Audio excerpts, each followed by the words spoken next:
வணக்கம். தமிழ் தோழன். தமிழால் இணைந்தோம், தமிழால் வளர்ந்தோம். நான் உங்கள் தமிழ் தோழன். இன்னைக்கு சென்னை பெருங்களத்தூர், அந்த பெருங்களத்தூர்லேருந்து லெஃப்டில் எடுத்து உள்ளே போனோம்னா சதானந்தபுரம் அப்படின்னு சொல்லி ஒரு சின்ன ஒரு கிராமம். அந்த சதானந்தபுரத்தில் பார்த்திங்கன்னா ஒரு சித்தர் சமாதி, சதானந்த சுவாமிகள் அப்படின்னு சொல்லி ஒரு சித்தர், அவருடைய பேரில் தான் அது சதானந்தபுரம் அப்படின்னு அழைக்கப்படுது. ஸோ அந்த சதானந்த சித்தர் மகா குரு பூஜை இன்றைக்கி நடைபெற்றது. ஸோ அவர் பார்த்திங்கன்னா ஒரு நவகண்ட யோகி அப்படிம்பாங்க. நவகண்ட யோகினா என்ன அப்படின்னு பார்த்திங்கன்னா, இந்த மாதிரிலாம் யோகம் நம்மளுடைய இதில் இருக்கா அப்படிங்கிறது ஒரு வித்தியாசமான இது. அதாவது அவங்க யோகம் பண்ணும்போது அவங்களுடைய கை காலெல்லாம் தனித்தனியாக முண்டம் எப்படி இருந்தால் எப்படி இருக்கும் அந்த மாதிரி பிரிஞ்சு இருந்து அவங்க யோகம் பண்ணுவாங்க. ஸோ அந்த மாதிரி யோகம் அதுதான் நவகண்ட யோகம் அப்படின்னு சொல்லி சொல்லுவாங்க. ஸோ நம்ம கண்ணால் பார்த்ததில் இருந்தாலும் ஆனால் அது நிஜமாகவே அதை பண்ண முடியும் அப்படிங்கிறது ஒரு அந்த அளவுக்கு அவங்க எக்ஸ்ட்ரீமாக அவங்க மெடிடேஷன் பண்ணி பண்ணி பண்ணி பண்ணி தான் அதை அவங்க சாதிக்க முடியும்.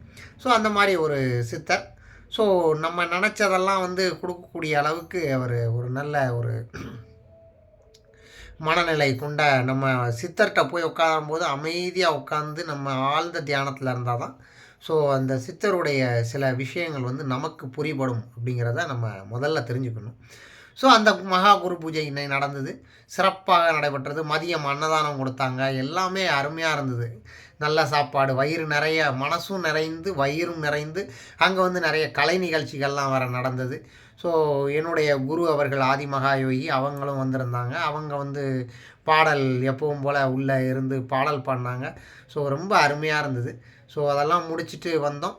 ஸோ அந்த காணொலியை தான் அன்றைக்கி நீங்கள் பார்த்து மகிழ போகிறீர்கள்.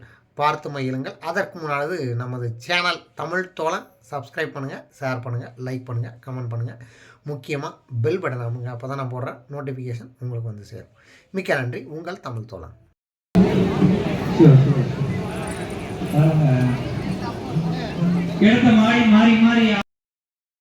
தமிழ் பாடலுக்காக நமது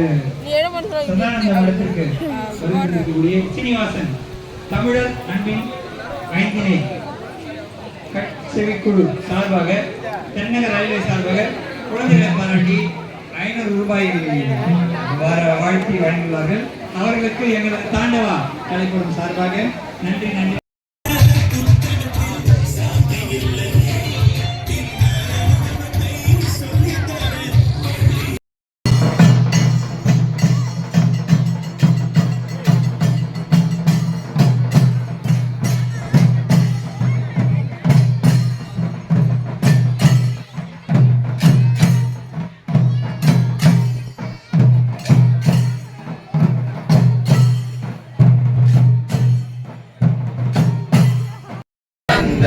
வருவாயே நித்தமும் முந்தன் நினைவதுவானே இக்கணமே அருள் தருவாயே.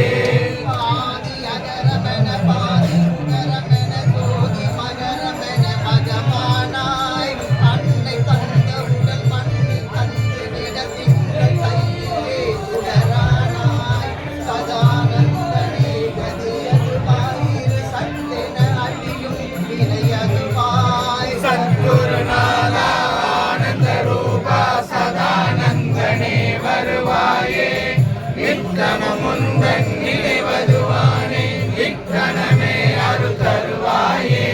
வேதமாகி புரியாதமாகி பலிபூதமாகி சுழியாண்ட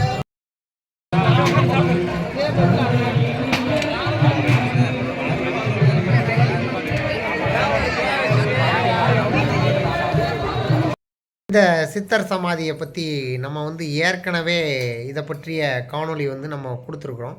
ஸோ இந்த சித்தர் சமாதி பார்த்திங்கன்னா நல்ல ஒரு இயற்கையான எழில் சூழ்ந்த இடம் அப்படின்னு நம்ம சொல்லலாம்.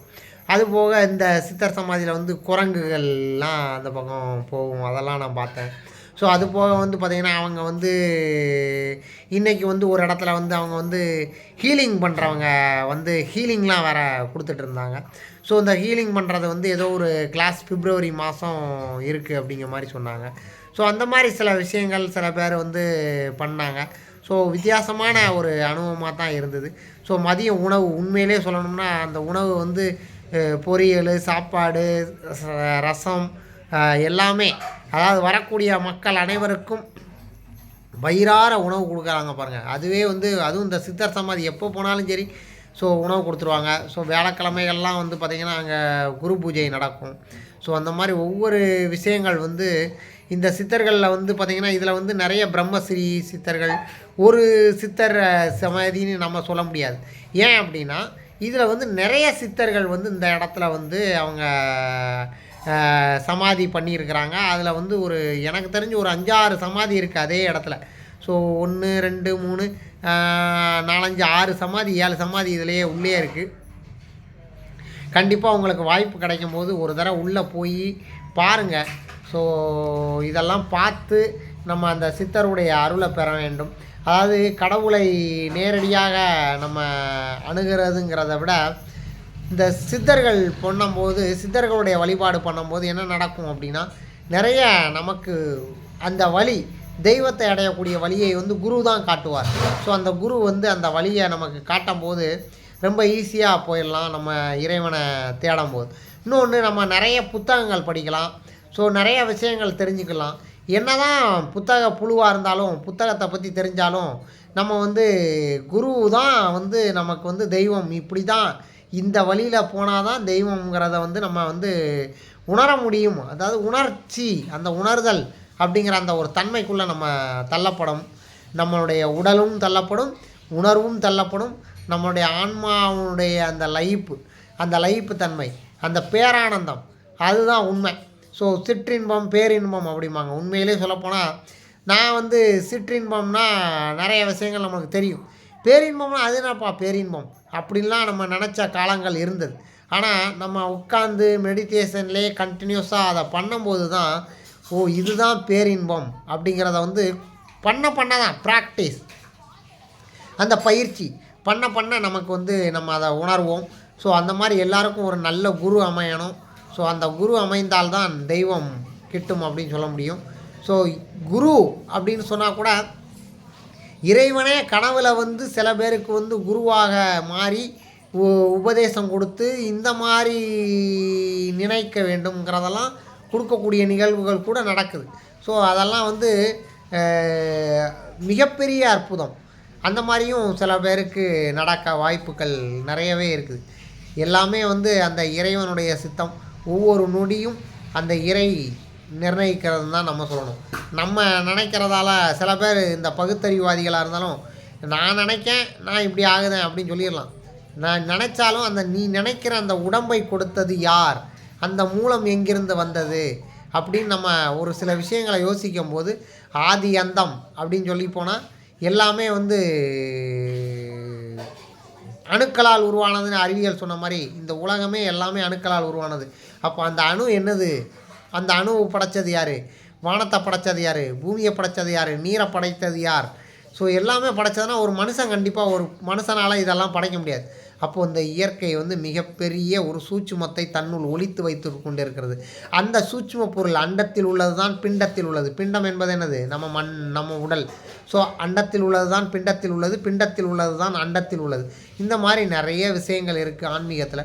ஸோ நம்ம கொஞ்சமாவது ஏதோ தெரிஞ்சுக்கணும், நம்ம போர் அடிக்கும் அப்படின்னு நினைக்கிறத விட இந்த மாதிரி சில விஷயங்கள் வந்து நம்ம தெரிஞ்சு வாழ்க்கையில் இன்னும் கொஞ்சம் நிறைய நம்மை நாம் உணர வேண்டிய தருணத்தில் இருக்கிறோம் அப்படிங்கிறத தெரிஞ்சுக்கோங்க. ஸோ அதுதான் அளவிடாத பேரின்பம். மிக்க நன்றி. உங்கள் தமிழ் தோழன்.